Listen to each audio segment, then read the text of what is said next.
In today's episode, I'll be giving my review and reaction to the 2024 movie Secret Mall Apartment.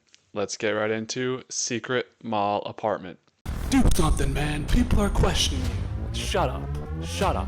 Okay, yep, do that. Sure, guys. Stupid and dumb. Just an idiot. Get your shit together, son. Fuck it. I loved it. Welcome to the Dub Cast.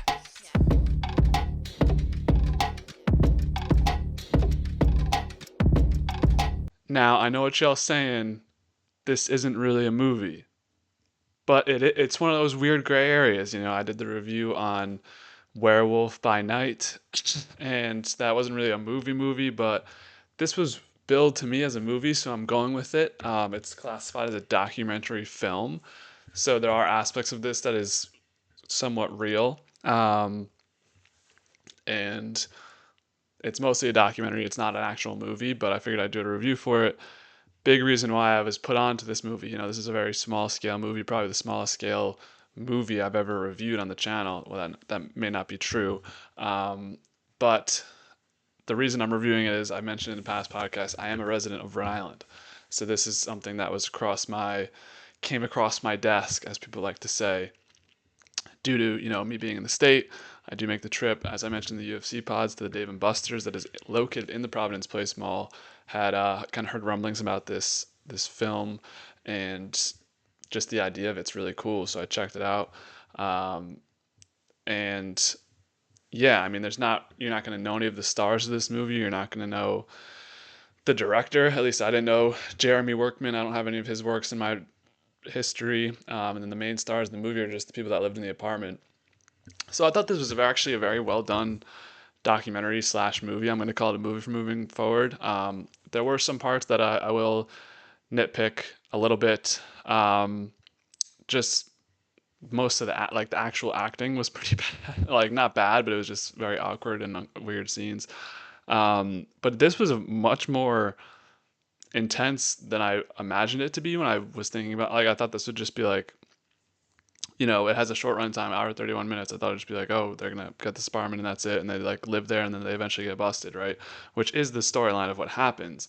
But this is more filmed through a documentary point of view than like an actual movie with characters. So it's each person telling their perspective, and there's a lot more to this story than just the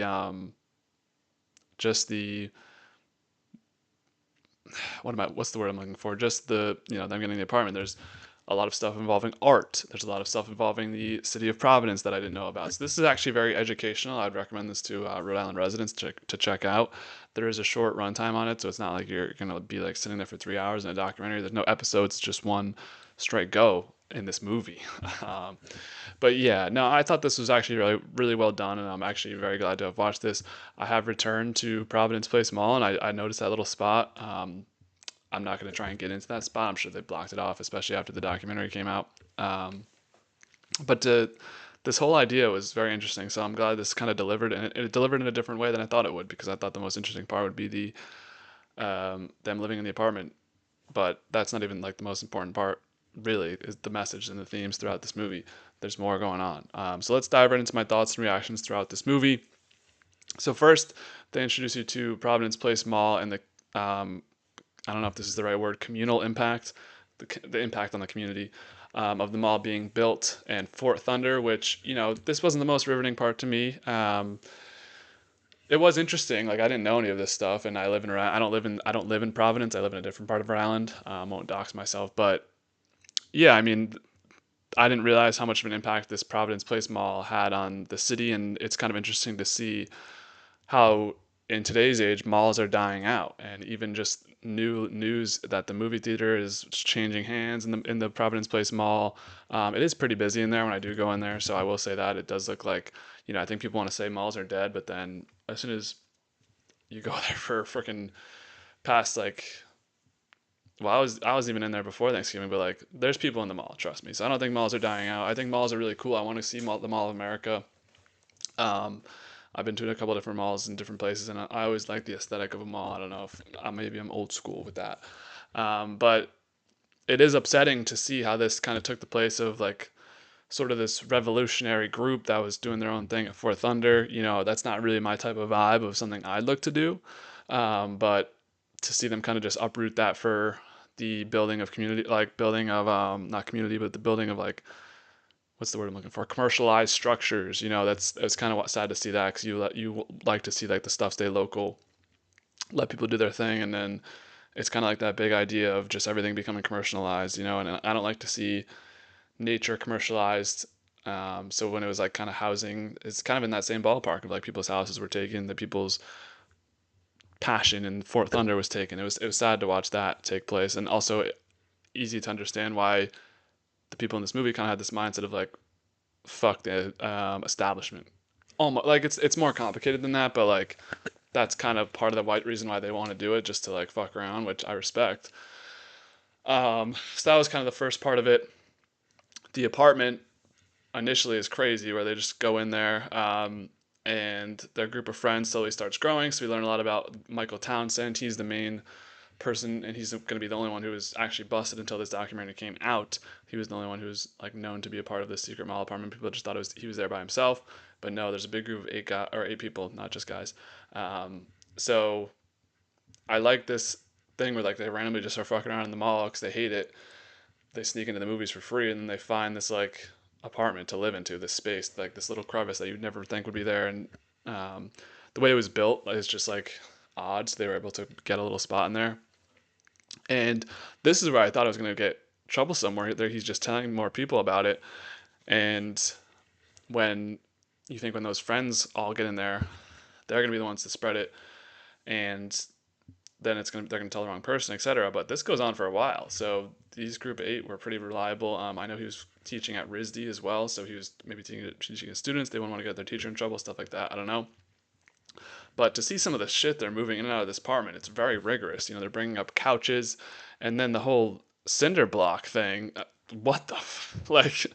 They just have a car full of cinder blocks, and there's like they come up with some dumb reason when a security guard confronts them. It's like holy, but watch they have to go up this little ladder every time to get to the secret mall apartment. It's crazy. Like these guys put in work.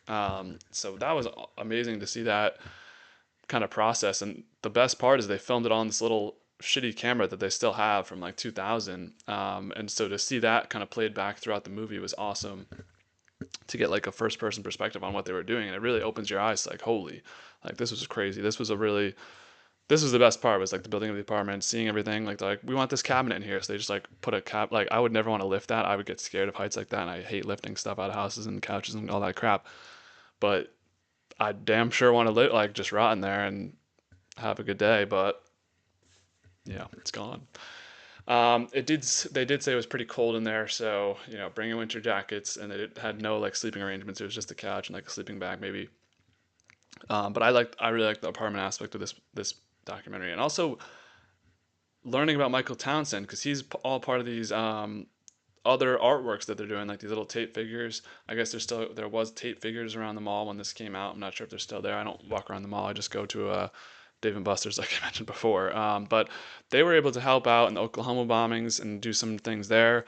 In 9/11, they did a massive New York project with all these tape figures representing people who had passed away in the tragedy of 9/11, and in the hospitals that he visited, he was able to help the kids do their own little tape figures. So it was awesome. That was really like uplifting, and you empathize with the main character Michael, because he's a good guy. Like he's just trying to help out and be like artistic. And you know, I'm not artistic at all, but it was awesome to see him do all this different type of stuff.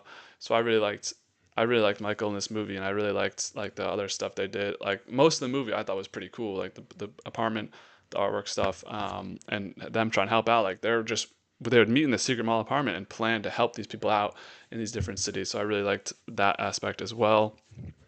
Um, the one question on your back of your mind though throughout the whole movie is how do they get caught?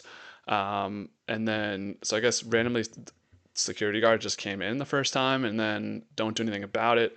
And then the second time they do a weird thing where they do this reenactment scene, and like he's like faced with different scenarios and what he would do. I don't know if that was it. And kind of them like building the documentary was like, okay, like they're just making the secret mall apartment in a different space. Um, so that was my least favorite part, and the person I watched this with was also kind of sus on that part of them like reenacting it. I thought that was very odd. And then finally, once they get caught, it's over. He goes to jail only because he was there with his friend. He got his friend out of it from out of town. His friend wasn't one of the people in on the apartment. I thought it was very weird that he's still banned. Like there's still I think promotions for the documentary in the mall. So it's kind of weird where like Providence Place is kind of just wants their cake or is eating wants their cake and or have their cake and eat it too. I think that's the saying where they're like promoting the shit out of this film, but he's still banned from the mall. And then the ending's very odd, where he's like goes back into the mall and goes back into the secret mall apartment. But I'm not sure if that was real or not, or if that was like staged or the fake room. I guess it's open for interpretation, and he could be. I think he could be arrested for the ending of that, but I don't know. This is a fun documentary film. I actually really enjoyed this. Definitely would recommend for people to check it out in general. Like I think this is a really cool story. Just a bunch of hooligans getting together, making an apartment out of a mall, you'd think, but they're actually like doing these inspirational causes. I had a really fun time with this one. I'm gonna give it a 7.5. It's not technically a movie; it is a documentary film. I'm calling it a movie. We're going with a 7.5 on this. And if you don't ever think about how you and your boys could live in a or girls could live in an apartment for a couple months inside of a mall that nobody knew about, like come on, that's living the dream. And it was awesome to see it play out. Along, additionally, with other contexts that I enjoyed seeing throughout this one as well. So where does this come in on the Dubcast graphic? This is number 50 of 76 movies reviewed so far. This ties with Snatch, Thunderbolts, 28 Days Later, Isle of Dogs, all at 7.5. I'm only going to go with Snatch over this one. I did like this movie, I did like this movie slightly better than Thunderbolts, 28 Days Later, and Isle of Dogs. I just thought there was more to it. It was more intricate. Made me feel more like this was kind of inspiring, to be honest. So I really enjoyed Secret Mall Apartment. I recommend everyone to check this one out. That's all I got on Secret Mall Apartment. And we'll go to the Trustworthy Notepad to tell you what's coming up next. So, like I mentioned, movie reviews are back on the Dubcast. Been pumping them out. If you didn't see, we came out with Eastern Promises and Master and Commander: The Far Side of the World. UFC, big number of events. We covered them all here. By the time this comes out, there won't be one for a while, but you can expect us back in January for 324. I believe it is. Yep. And then next movie reviews will be Green Book, Flight, and Blade Runner. So those are the next three up on the docket. We might sneak in some TV show stuff as well. Still deciding on what I want to do on that. But NFL weekly streams as well. So really, the Dubcast is back. Just need to get into a couple other things, social media, and yeah, just posting more often, being more consistent. But we're back. I'm doing one of these a day, and I got a lot of movies to catch up on, review for you guys.